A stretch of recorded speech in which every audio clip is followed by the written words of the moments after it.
Hello mga lods, magandang tanghali. Mga lods, papakita ko lang sa inyo itong sayang na bunga ng saging.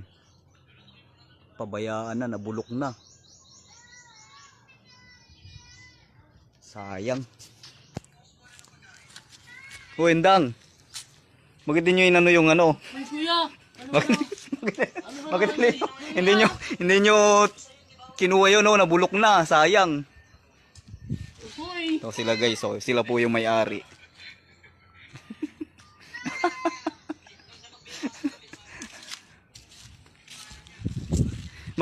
Hinayaan nyo lang to, sayang nabulok na.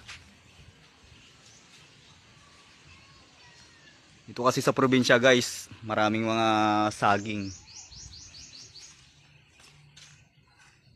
So, sayang naman.